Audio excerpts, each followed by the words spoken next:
Welcome to Week Gen C. Focused on young adults in the Northwest And their careers in a post-pandemic world. Ever wonder how they go from the classroom into your chosen career? We chat with local STAR employees to find out how they got where they are today. And what they've learnt along the way.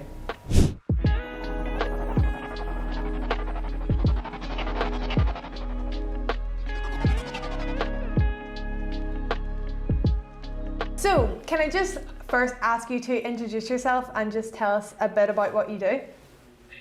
Yep, I'm Aimear Lynch, and at the minute over the last year I started my own business called My Pet Lamb. It's mypetlamb.com, and it's a sustainable and eco-friendly children's wear brand made from natural materials, and a portion of it is handmade as well. So Lovely. What did you work at before you started your own business? before I started My Pet Lamb, I was working for a jewelry company as buyer merchandiser for 10 years. So I was involved in the buy-in process and merchandising the product in store and online as well. So that I kind of spent the last 10 years working. Were you sourcing the materials? Yeah, well, we were going on buy-in trips twice a year. So every 6 months we would go on the buy-in trips and pick the product that we were going to sell in the stores. Right.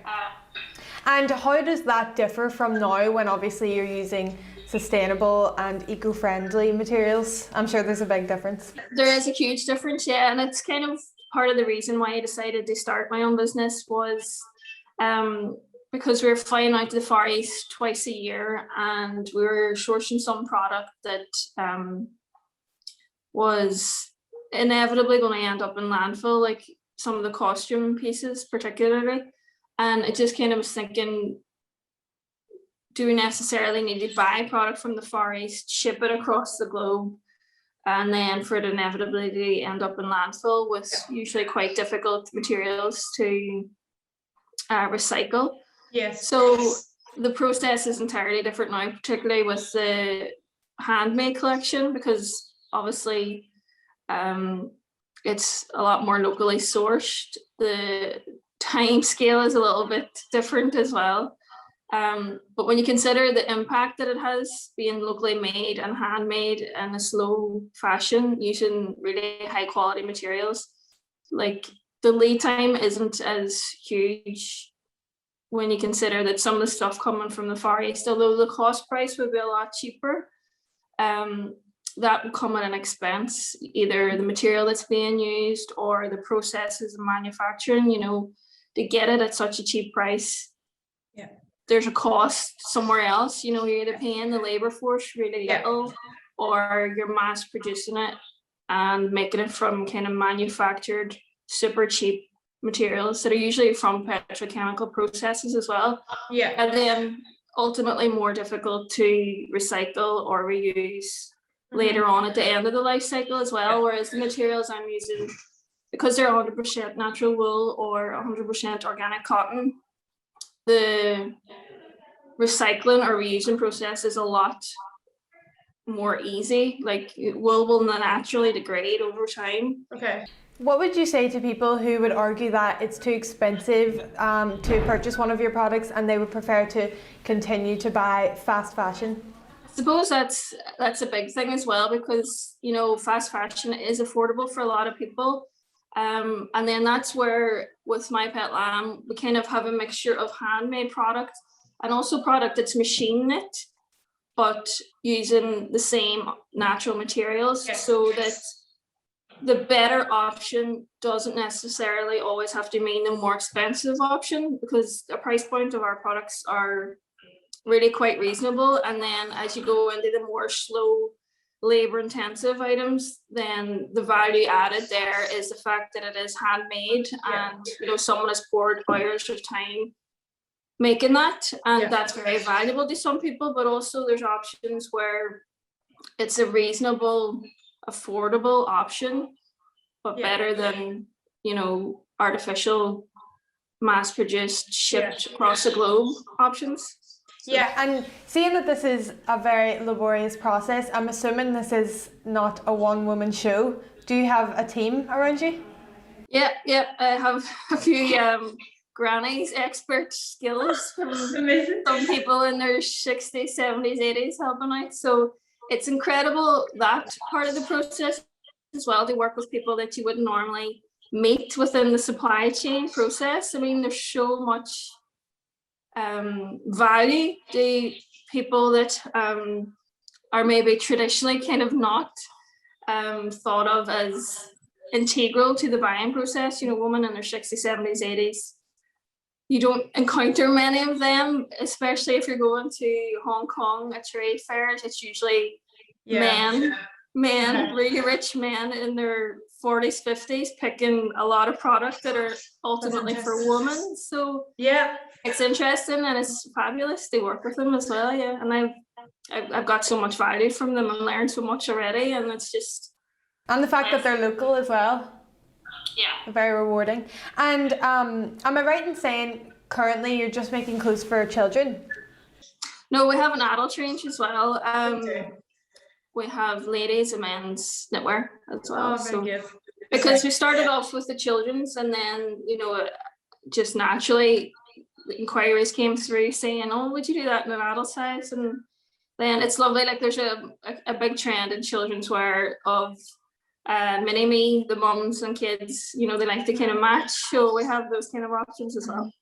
And advertising obviously is very important. How would you, what would you say is the best way for you to advertise your business?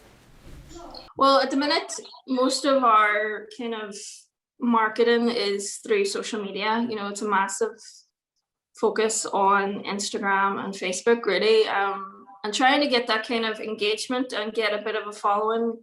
And then once we kind of have sold to a few local people, like already I'm seeing that word of mouth is still really valuable. You know, a lot of people that like have told their friends, and then they have been referred onto the website, and then they've bought. So although marketing is focused on social, I think at the minute so far, quite a bit of it has been word of mouth and kind of people having conversations too. So it was an interesting and kind of unexpected strategy so far that I've seen. Yeah, and what were the best things about buying as a career, and what were the most challenging things?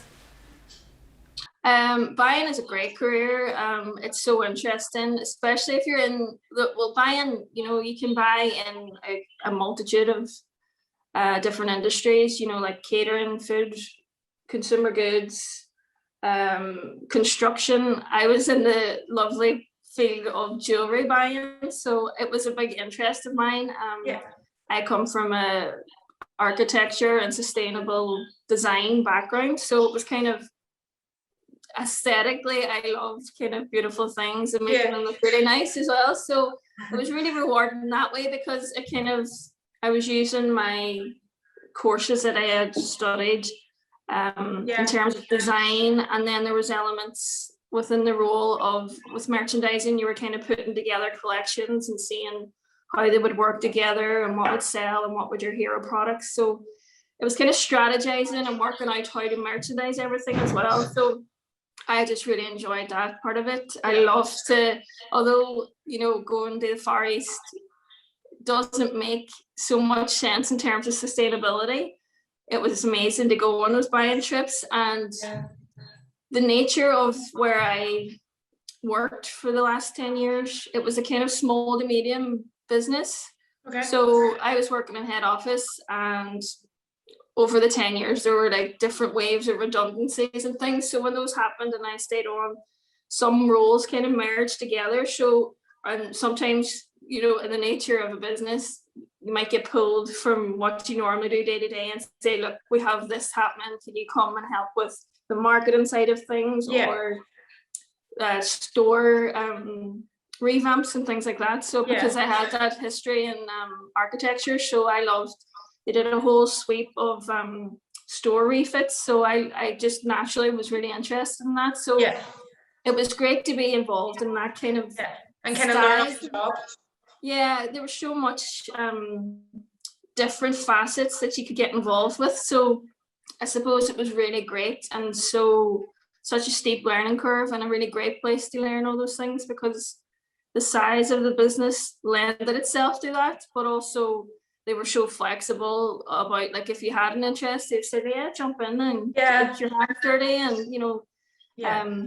there's no reason why you can't help. So it was great, because it's like you learn so much in situ, when you're in a business, and you can, like, practical learning, stuff on the job that you wouldn't necessarily always get. So there's a lot of value in kind of jumping in somewhere and trying stuff out as well as valuable. Yeah.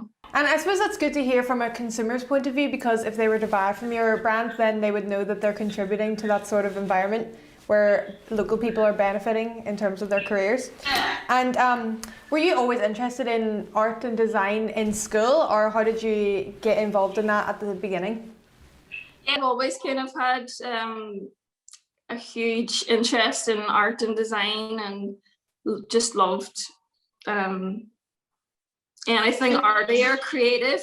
Like even when I was a little girl, I used to have dolls and I would make them like little outfits and things. Like my mum would help me sew. So Class. I've always loved that. And then as a child, when we were all young, we lived in Africa for a few years, just because dad was in engineering. So we moved out to Nigeria for a few years. And there was kind of not so much to do, I suppose, at times. So a lot of it was arts based, and we got all our clothes made by this local lady, and it just was a real, like, that experience that different culture just sparked something in me that I just thought, God, this is amazing, and there's so much more out there to learn. So I've always been interested in arts and creativity and everything. That's amazing you say that, actually. My friend, she's in Nigeria this year. She's living in Algeria.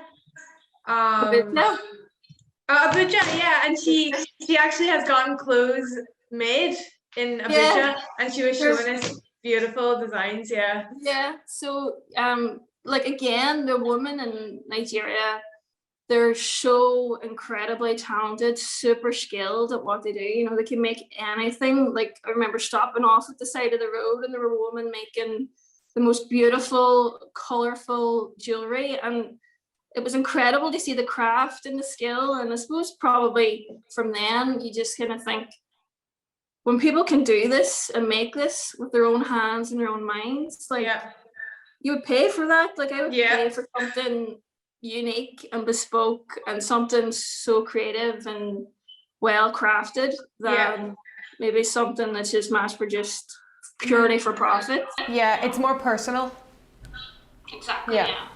And is it hard working for yourself, or do you like it? There's pros and cons. Like, it's definitely challenging at times, but the benefits far outweigh the drawbacks. I mean, with anything, it's hard work.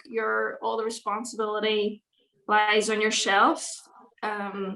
Whereas, in a business, you have someone that you can bounce things off, ask what their opinion is. Whereas when you're running your own business, it's largely on you. And you're totally responsible. So it's a steep learning curve, but it's what I've always wanted. Well, not always, but for the last 10 years, it's been at the back of my mind, and it's building the nerve, I suppose, and thinking, right, am I going to ever try this? It's a bit of a dream. Is it going to work? And then I suppose with COVID and everything too, it kind of was the perfect timing to just go, look, if I don't try it now, I'll never do it. And I'm really glad that I have. And before we go, do you have any advice that you would want to give anybody who's interested in fashion and maybe wants to start their own business? Suppose part of me would just say go for it.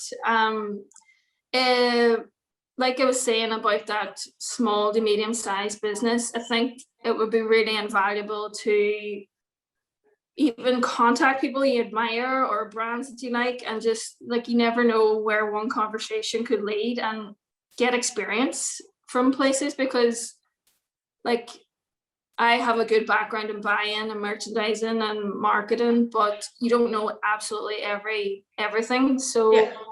going somewhere that you could get practical experience before you start would be really helpful in just seeing, right, what is the realistic day-to-day running of a business, and what would I have to do, and what does it look like. And the best way, I think, or the best way I've found, is by learning on the job.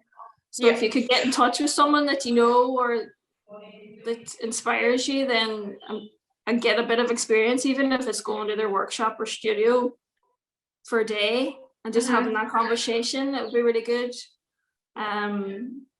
Yeah, that's about it. So you don't have to go to Abuja or anything to get the Not necessarily. experience. You can Google a lot now. So Yeah, you can get it locally.